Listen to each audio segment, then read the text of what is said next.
पर्यावरणीय न्याय यात्रा को लेकर लिखी गई किताब climate justice 75 years of supreme court का शनिवार को विमोचन हो गया और इस मौके पर पुस्तक के लेखक सुधीर मिश्रा के साथ मुख्य अतिथि additional solicitor general Chetan Sharma, BJP के राज्यसभा सांसद सुजीत कुमार और society of Indian law forum के अध्यक्ष डॉक्टर ललित भसीन समेत कई जाने माने लोग मौजूद रहे।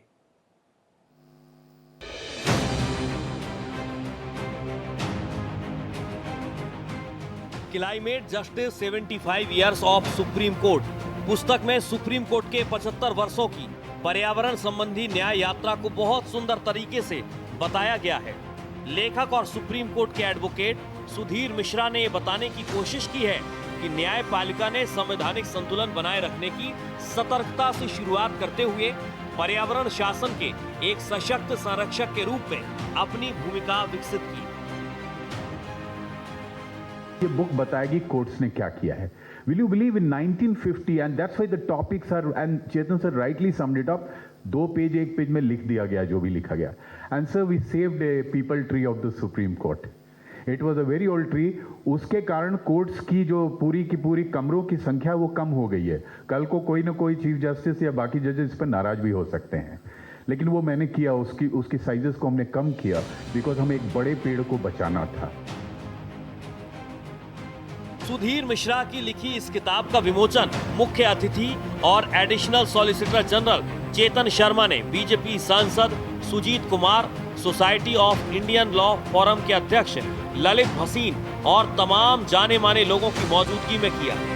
इस मौके पर वक्ताओं ने पर्यावरण संरक्षण और पौधारोपण की अहमियत पर विस्तार से चर्चा की।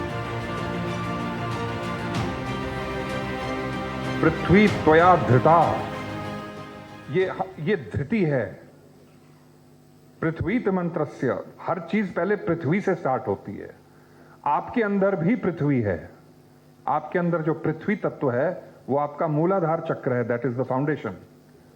So please see climate with in one self and climate outside, climate in the society, climate in the country, and climate all over the world, and climate in the universe, and climate in the galaxies and beyond. So whenever we talk of climate justice, there has to be an all-encompassing evaluation of what actually climate means. Climate justice 75 years of supreme court किताब में सुधीर मिश्रा ने 1950 के दशक से लेकर वर्ष 2025 तक supreme court के 75 महत्वपूर्ण फैसलों का सरल भाषा में विश्लेषण किया है और उनकी आज के दौर में प्रासंगिकता स्थापित करने की बेहतरीन कोशिश की है। पुस्तक से इस बात की भी उपयोगी जानकारी मिलती है कि सुप्रीम कोर्ट किस तरह से पर्यावरण संबंधी मसलों का समाधान करता है। गोपाल कृष्ण, भारत एक्सप्रेस, दिल्ली।